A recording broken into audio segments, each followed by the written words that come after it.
Hey everyone, it's Christopher Swan, and welcome to this week's episode of Living Your Journey. Each week, I have this amazing opportunity to chat with people that love what they do in life. They understand their passions and their direction. Maybe it's a career path, or it's the social impact that they're making. It's kind of like they're following their North Star, but they also know their story may change, and they understand that they're on a journey every day. This week, I chat with Jeff Sheldon, founder of Ugmonk, a brand that creates smartly designed apparel and work and lifestyle products. And Ugmonk just happens to be a brand that I love. Seriously, you can find me wearing one of Jeff's shirts at any given week. Okay, back to Jeff. He's got this terrific story of starting Ugmonk, where he decided to experiment by designing a few t-shirts and to see if he could sell them. A couple years later, he's working on this experiment full time, to now running a well-loved company and brand for 9 years. Jeff and I talk through his story from a designer to a business owner, with highlights like adding a social good element to his business, why Jeff is so transparent with his followers, starting a family and rebalancing work-life, and the things that hold him back. To me, Jeff is almost like this average guy who's experimenting, learning, and enjoying his journey. Of course, he's clearly talented, creating wonderful products, but he's also proof that we can follow a dream and do what we love. And also, nice guys actually do win. Everyone, meet Jeff.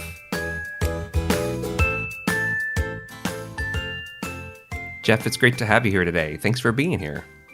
Yeah, thanks for having me on. Excited to chat today. So I think I've mentioned this in one of the original emails when I talked to you, but I've been wearing Ugmonk shirts for a few years now, and everybody knows this, who knows me, that they are my favorite shirts of all of my collections. That's awesome. I think I wear them constantly. So interesting enough, I mean, I told you this earlier, I only really talk to people that I really want to talk to, people that I find engaging, and I usually become a fan or a customer beforehand. So I almost feel like invested in this conversation because I'm like, oh, because you make the cool stuff that I love. So I just want to throw it out there. No pressure now that this has to be a great conversation.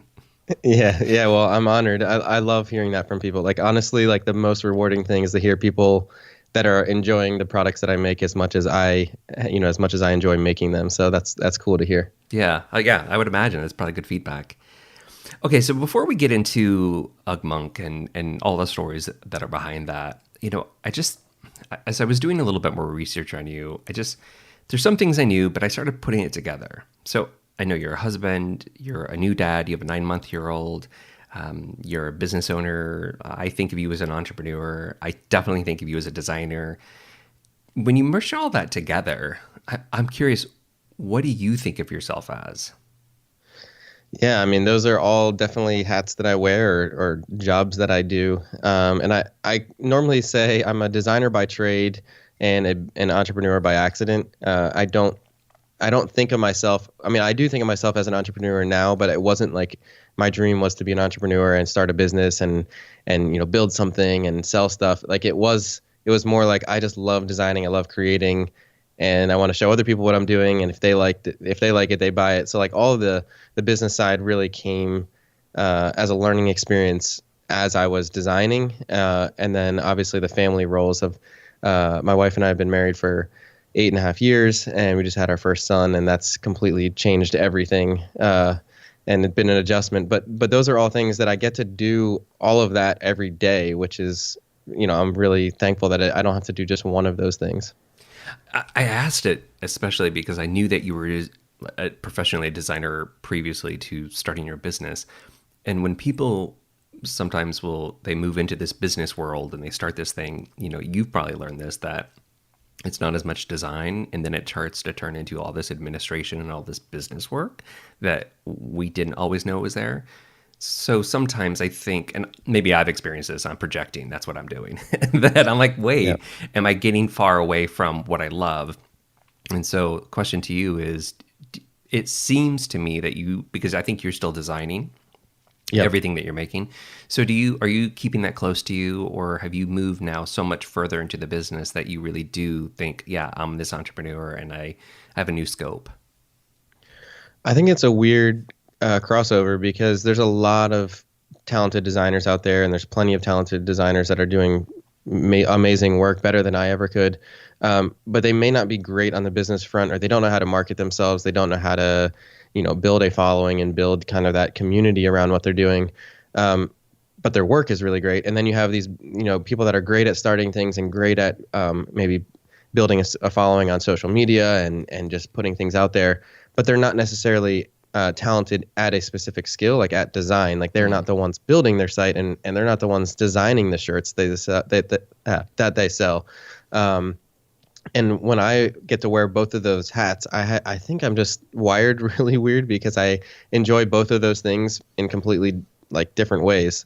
I'm very analytical and logical, and like to use. I enjoy math and those types of thinking, but I also love creativity, and I love drawing and bringing products to market. And so I get to merge those two things so that I'm designer / business owner / entrepreneur in a pretty unique way. Like I don't talk to too many other people doing it kind of the same way that I'm doing it. Yeah, I do think that I won't say that you're wired oddly, but like creative and math. I mean, that's a little unusual. And I think that some of that even probably comes through in the way I design, or the aesthetic that I've made Ugmonk to be about. Hopefully it seems very carefully considered and very detail oriented, not calculated in a mathematical way, but almost like pared down in a different way than just free explorative art, that kind of changes as the seasons of my life change. Like it's different. I want it to be a cohesive brand that has a certain kind of calculatedness to it, if that makes sense. It does, actually. I've never thought of it that way until you just said it. I can see that in some of the design, especially even recently. I see that more.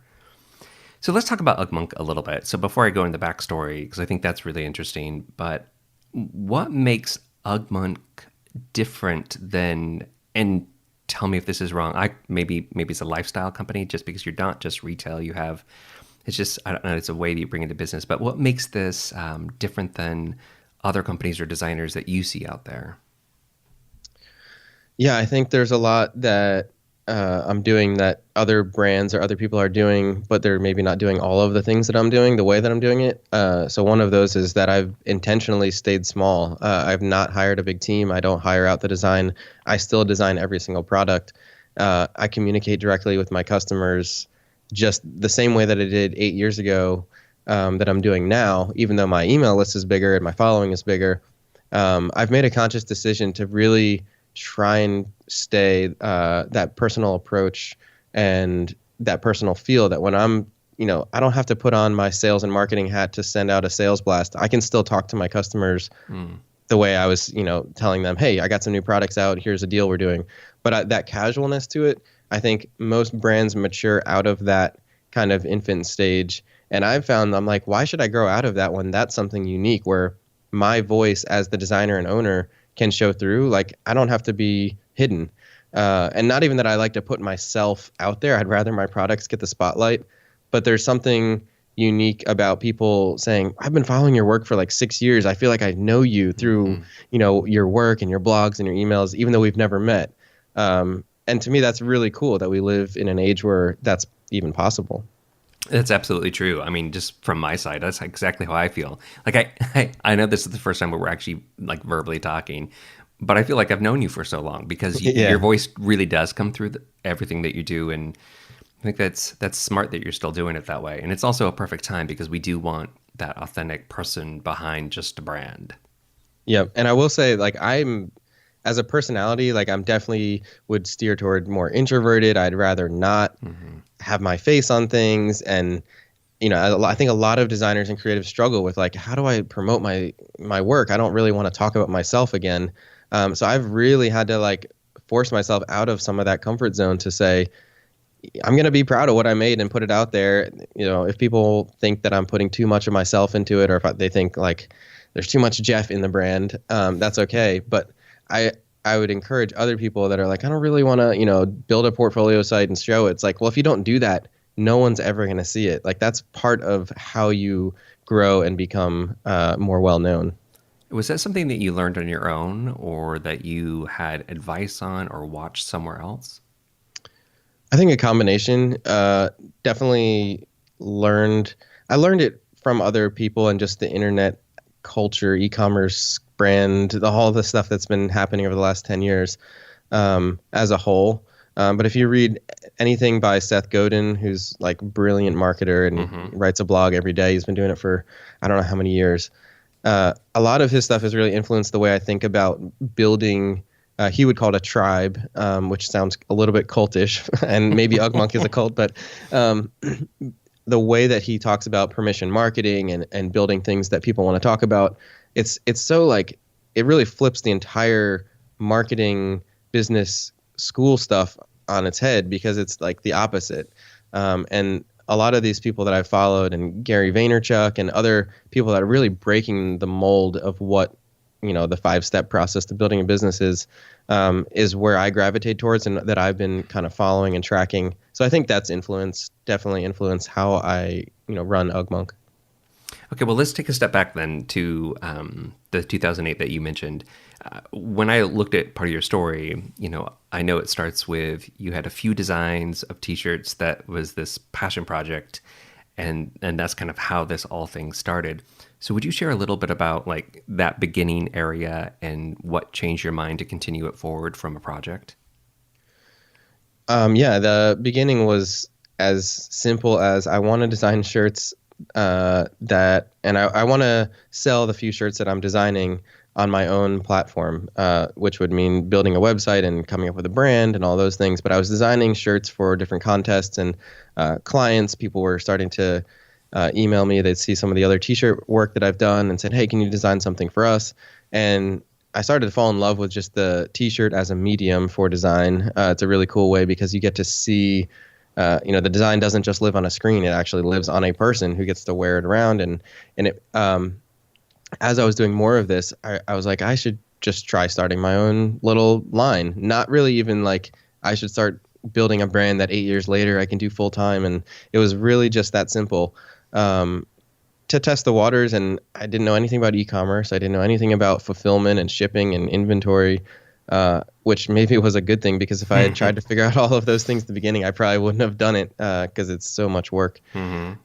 But so when I launched, it was just four designs, all kind of in the same aesthetic, minimal typography based.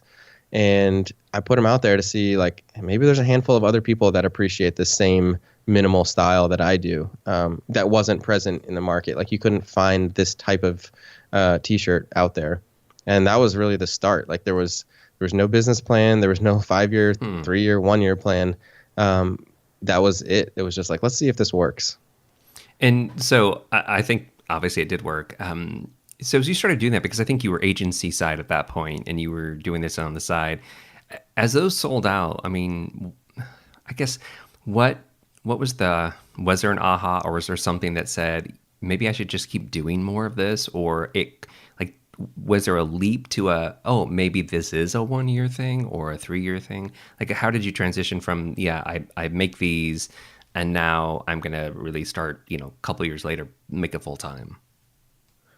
I think going back to our earlier conversation, just that people were so happy with the shirts they received that they kept asking me for more. And like, that's incredible validation. And this is not hundreds or thousands of people being like, we want more, everyone's jumping up and down and throwing money at me. It was a handful of people.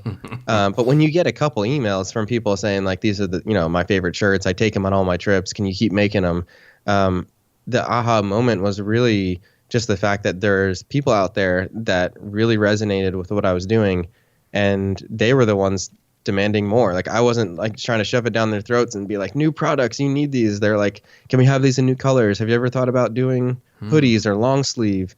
And almost, really adapting to what the market was asking for, or my very small community of fans was asking for, was the reason and the motivation to keep going. And even at that point, the very early stages, it wasn't like, I think I have something, I'm going to be, the next big brand or whatever. It wasn't even like a validation in the sense that I felt like this would be the thing that I do.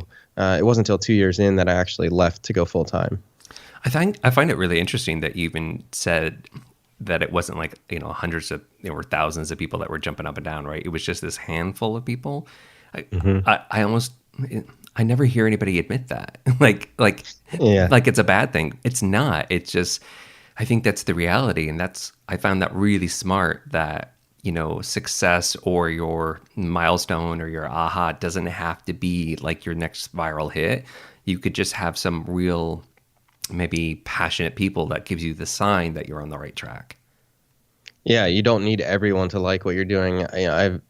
I tell people this a lot, but it's everything that I've done has been a very slow and steady and consistent build from the start. And you're not going to see like one of these crazy, success stories, that are 1 in a million that do happen to go big, and they get on Shark Tank and they get, all these sponsors and athletes wearing their stuff and musicians. Like that's fine. Like that'll happen, 1 in a million or whatever the odds are. But you don't really need that to do something, especially if it's something that you're passionate about. Like I was doing this anyways. Like I was designing these shirts anyways.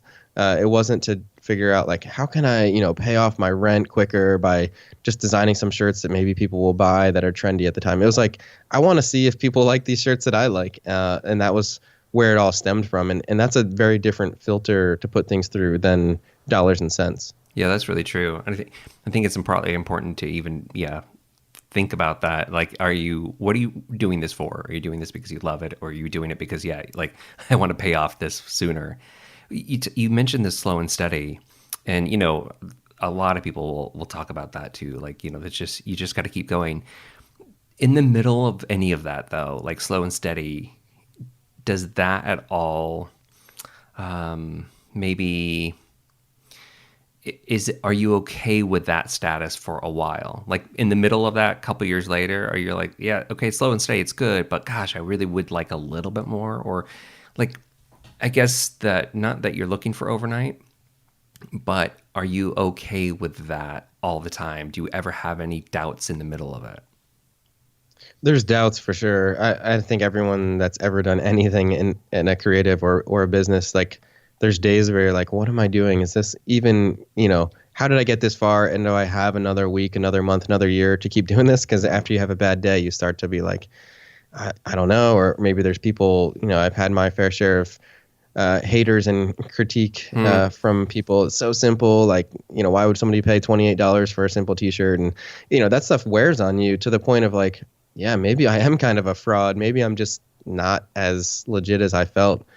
But then there's the other days where you get, an email or two from someone that says, you've inspired me to go to design school. I've always wanted to do this. I'm doing my own t-shirt thing, and just thank you for being open with your resources. Then it's like, okay, there's so much more positive than negative that I think I'm trying to be helpful to people, and I'm super transparent about how I do things, that those are the days that it's like, okay, I still can keep doing this. Even if it wasn't the record sales month, or we didn't have like the biggest kind of release buzz, there's always those moments where if I stopped doing this, I think people would miss it, which makes me feel valued in a kind of a selfish way. But that's more than just, again, looking at the spreadsheet to see like how we're doing.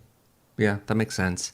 You just mentioned the transparent thing, and I've known this for a while, but I've noticed even over the last maybe like 6 months or so that you seem to be even sharing more. Like you're now doing these, journal posts that are like behind the scenes, and here are the tools that we use. And I know that you've always offered this sort of thing, but it also seems a little bit more regular, a little bit more information.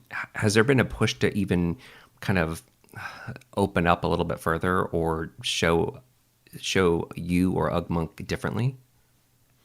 Well, when we rebranded, so I rebranded Ugmonk about, I guess 6 or 8 months ago. I was working on it for about a year, but from a visual standpoint and just a branding standpoint, website, everything, part of that rebrand was, we went through and said, what are the things that I'm doing that are our strengths, and what are the things that are our weaknesses, and what things to get excited about. And it's those times where I share behind the scenes, and I share my sketches or how I made the messenger bag, over the course of 2 years. And all of those things that people were like, really just eating up. I was like, why not do more? There's no secret formula or secret sauce. And I'm like, I'm not going to show people, this trick that I'm doing to make t-shirts that sell, because there isn't any of that. So I'm like, I'm going to pull the curtains back all the way and just say, here's how we do things. Here's the tools I use. Here's the apps I use.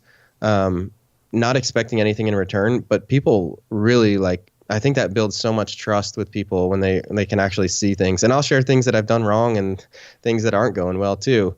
Even just being, more vulnerable on a personal front and showing those things. And that type of trust, I don't know, there's not too many other brands that I know of that are doing that you get to hear kind of like the owner, founders backstory to everything. It's true. Even personally, I have actually read some of your stuff. I mean, I read all those emails, but I've actually dug down on a couple things that I'm like, oh, that's the tool they're using for the POS or whatever. Because as I'm starting to investigate, because this is just like proof that I trust what you guys have done. I really like what you're doing, the ethics of your business, the products you're producing. So I have a trust, and I'm like, well, they're obviously successful. So I'm going to go check out the things that he uses, because maybe that's something I can incorporate into my website or something. So I've actually done some of that. So cool. It's real truth. Yeah. And that's why I was just curious why you've done some more of it. But it really has paid off. I can speak personally for me. And it's a long-term play, right?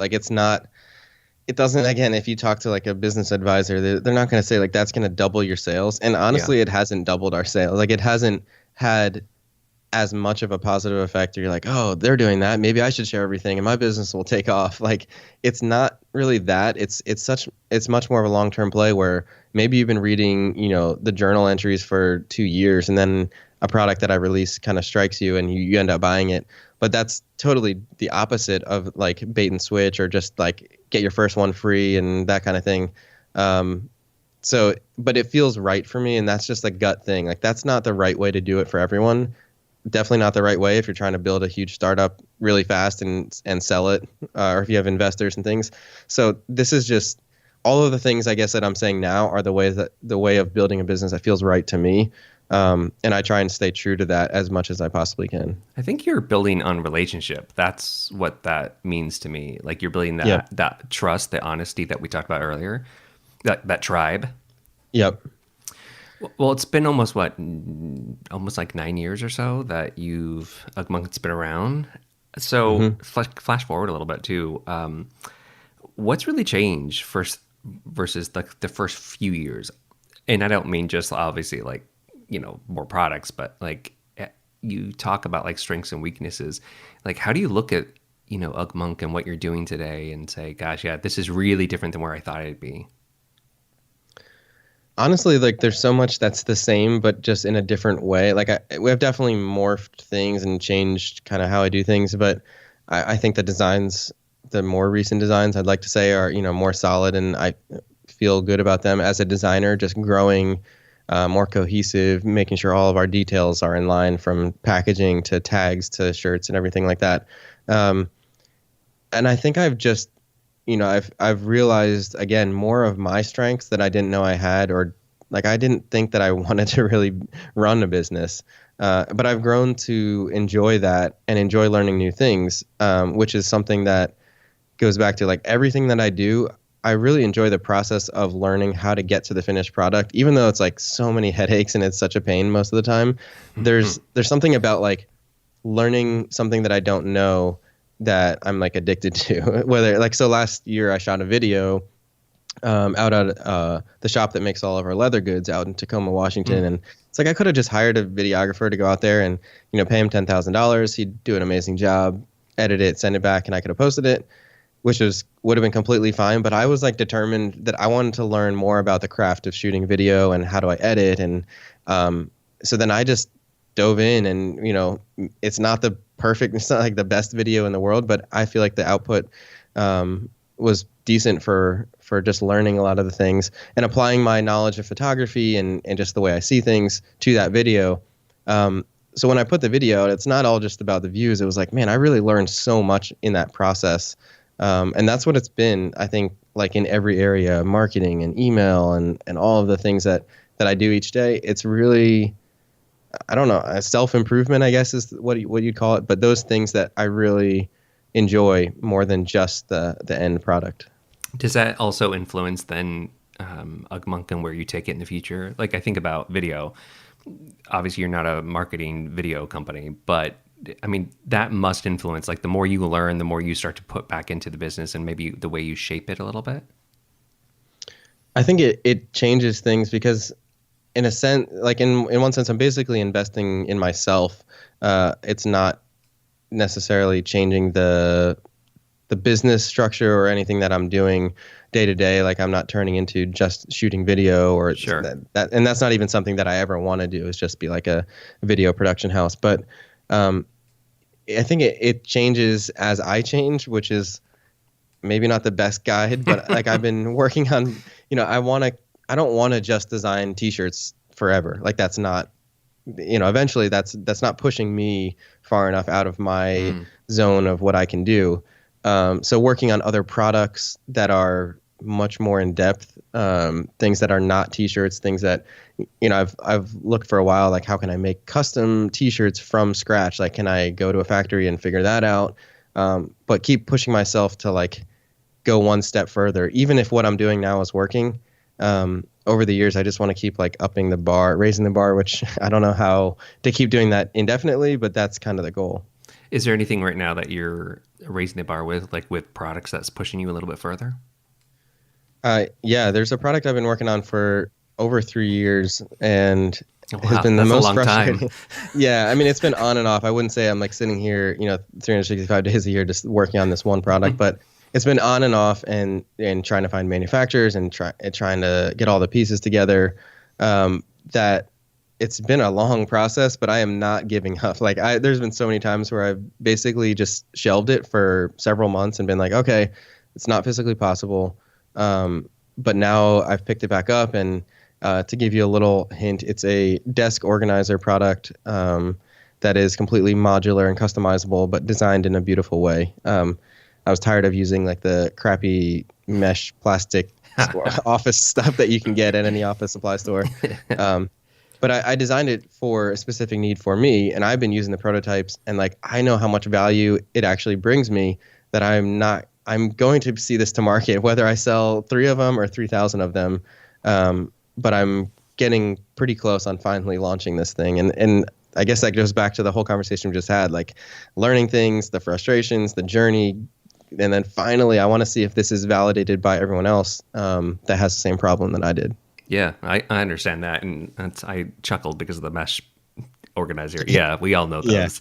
Yeah, everyone knows that. And like, so I think there's things that Ugmonk as a brand and me as a designer that I'd love to push even further than just, beautifully designed t-shirts or beautifully designed prints or things like that. I think there's, I like to think about how things work in an industrial design sense, but I have no training in that. So that is part of the reason why it takes a long time to make these things happen. But just pushing myself to continue to solve my own problems or things that I want that actually add utility and design and can be done in an Ugmonk way.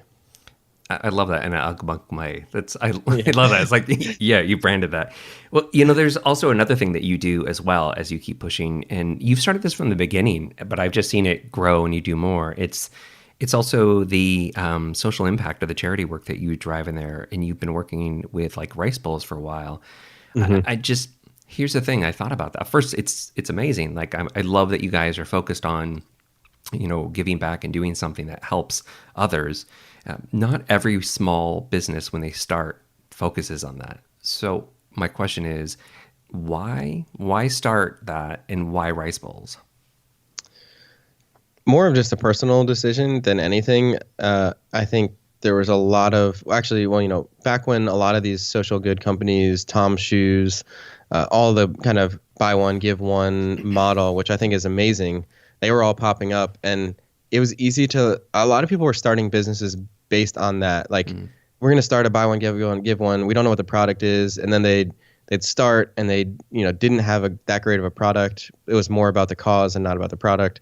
And I think Tom's is probably the exception, one of the main exceptions, or Warby Parker, or things like that they've created an amazing product too.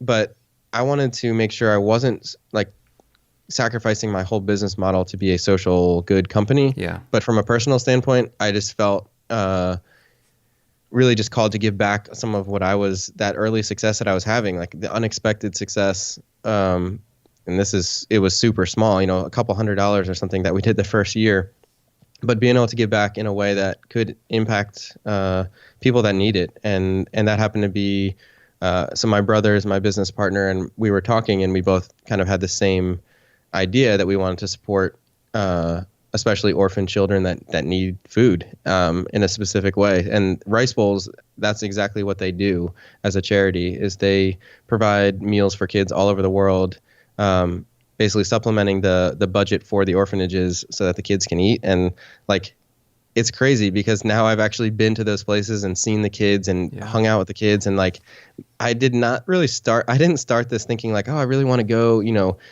go to some third world countries and take photos and promote myself. Like, that wasn't really what I wanted. I just wanted to be able to give back a small portion.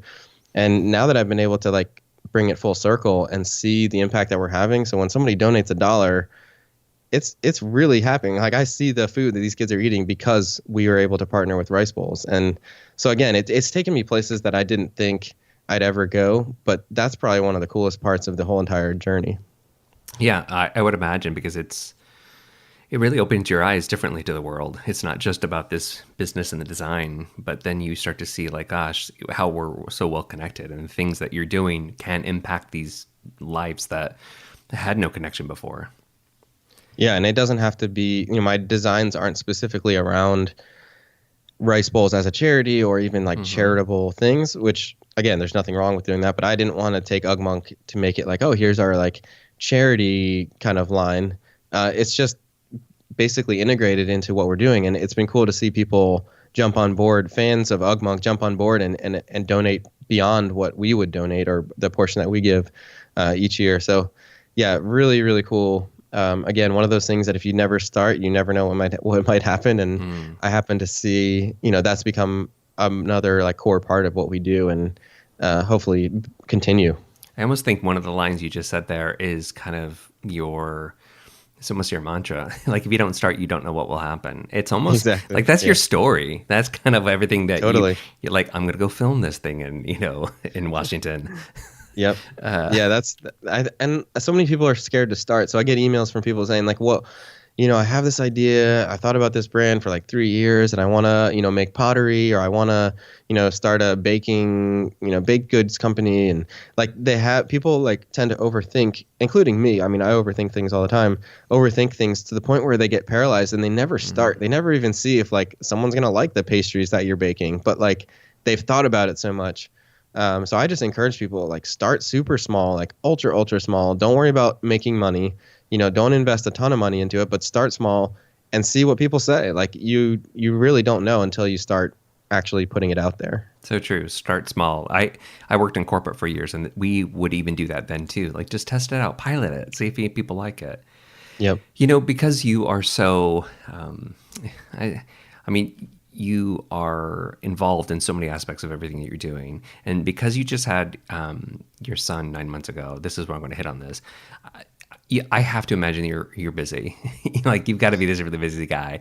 And it's different when you don't have kids, where it's just you and your wife. I mean, you can find times and ways to balance it. And I know that you guys, even for work, will do, a retreat once a year. But what about now? Like, how do you balance all this? It's been, I think 9 years or so with the business. You have the son. You're still really involved in all these things. Is balance difficult for you like it is for the rest of us? If I'm being 100% honest, yes. I mean, I am not doing a great job balancing all those things. And that's something that I struggle with, and something that I'm, working on and trying to figure out, like, what does the new balance look like as, obviously family comes before work, but it's really hard when you work from home and I'm wearing 20 different hats, and I have, calls with manufacturers and all the different things that I'm trying to manage in a given day. That I feel like I am not doing a great job at. So hopefully that doesn't mean that like the business is failing or anything, but there's ebbs and flows, and trying to figure out those rhythms is something that I think we all deal with in different seasons of life. And I don't have necessarily like, here's the 5 tips. I'm like, here's how I stay super productive now that I'm learning, how to try and balance those things, or how to cut back on things, or maybe make things more efficient so I don't have to be in everything every day.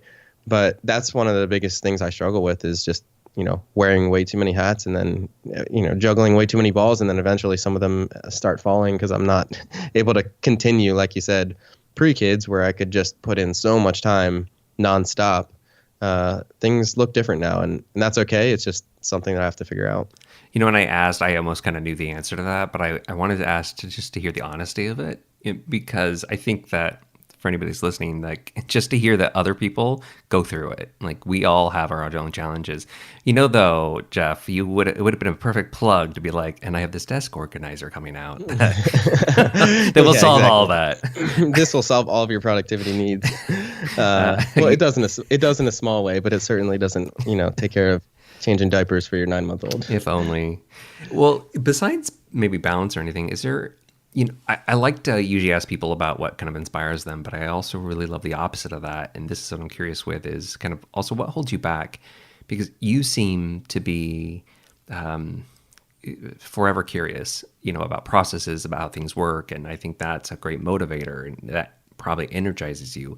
But what kind of gets in your way that stops you from moving forward, or on a product or something? That's a good question. I don't know if I've ever been asked that question. I don't know. Like, I think the biggest things are things that are out of my control. So things that I don't know. So for instance, this desk organizer, I didn't know how to manufacture it. And I've talked to so many different people and kind of gotten turned down by manufacturers, or you need to do something, you'd need to do a run of 50,000 units, or you'd need to do it this way. And there's a lot of things that are just outside of my capacity. Like, I can't physically just say, fine, I'm going to make this thing, and I'm going to go, take a saw out and start making these. So the things that really like get under my skin, or really are like the speed bumps or roadblocks along the way, are things that I don't have any actual control over. And that, when you're relying on someone else to maybe deliver something that they promised, or you're working on any type of, collaboration with someone else, and they're not pulling their half of the weight, I can't just pull all of the weight, because a lot of the times the things that they're bringing are unique to them. And those are the times where it's like, this is just, it's discouraging. And I think it really puts a damper on things when I'm trying to, I've got release dates and I've got all these grand ideas, but the reality is, even though I wear 20 different hats, I can't do everything. And not everyone has the same interest and the same enthusiasm that I do about things. So they might have, maybe I finally get whatever it is that they deliver, and the details are just not at all what I was hoping for. So then it's like, it does feel impossible at times. And then there are times where things finally come together, and you're like, okay, I finally can make this. I'm finally, holding it in my hand, a physical product that we've finally seen to completion. Gosh, I resonate with a lot of that part, especially when you said you get something back, you're like, oh, that is not the detail I wanted. And that might sound like I'm shifting the blame. Like, everything I do is perfect and everything everyone else does isn't, but not in that sense. But I think anyone that's worked with any sort of team or outside contractors or group projects or anything knows what I mean by, like, you just can't physically do it all yourself. Right. And if you try, that's actually when we usually drop the balls more. Yep. So, there's this one thing I read about you, and I've read it in multiple places. And you even mentioned it a little earlier. So you've described yourself as kind of not this business guy. You were this designer, and you started Ugmonk initially without a business plan. So this is kind of a advice question for others. What can non-business people, kind of like the folks that would resonate with your story, who are trying to do their own thing, what could they learn from what you've done and how you've done it in that beginning phase? One thing would just be, I think I already mentioned this, but not overthinking things. You don't have to have all of your ducks in a row to start something. Like, you don't necessarily need all of the pieces perfect in order to try. If I had approached Ugmonk from a more traditional business perspective, and I think there's a lot of value in business school and those things too, but I don't have most of that. I would have drawn up this huge business plan and thought of it from a totally different way, and overcomplicated things that I didn't. And a lot of that was just because I didn't know. I didn't even know what I was missing, type of thing. And that actually helped me to keep the momentum going, because it was like, oh, we got to figure this out. Well, we already have orders for this, so we need to figure out how to fulfill them. And so people that are looking like, I want to get my business, I really want to get this situated, and I want to have like the right amount of money invested. It's all going to look different for everyone. It'll look completely different for, me when I was fresh out of college, starting this without a lot of financial obligations, so I could kind of take some risks, as it would for somebody that has, a family has 3 or 4 kids and a mortgage to pay. So like, there's not necessarily going to be a one size fits all answer. But the biggest thing is just like, I think about it from the why perspective of like, why do you even want to start this? Like, do you even enjoy t-shirts and designing t-shirts, or do you just want to start it because you saw me doing that? Like, people, I think we often see other people's success and we're like, oh, I could do an iPhone game. And it's like, I don't even play iPhone. Why do I think that? Well, you see like some of the results so that's kind of, I guess, my advice. Actually, it's great. And there was a couple pieces in there. I love that last part too. Like, you really get down to what you care about. Maybe don't be, sucked in with the money or the success, the dream of success. Mm-hmm. Well, Jeff, this has been great. Thanks for taking us through just some of your story too, and talking a little bit more of the like the brass tacks of what you've been doing. Like I said in the beginning, I have really enjoyed watching you guys grow and the products, and I am a walking probably billboard for you guys. So I think it's great. But again, thanks for having the conversation today and being so transparent about everything. Yeah, I hope it helps people that are listening, and like I said, I'm an open book, so you can always email me, just jeff@ugmonk.com, or hit me up on Twitter @Ugmonk. That's perfect. My last question was going to be like, where else should they follow you? Any other places that you think is a great space? I'm also on Instagram. I do a mix of everything from product related to family related photography stuff on there. So @Ugmonk on there, pretty much any social media, we have that URL.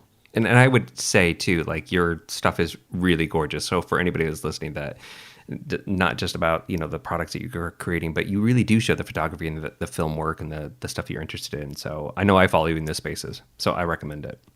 Cool. Great. Well, Jeff, I appreciate it. Yeah, thanks for having me on.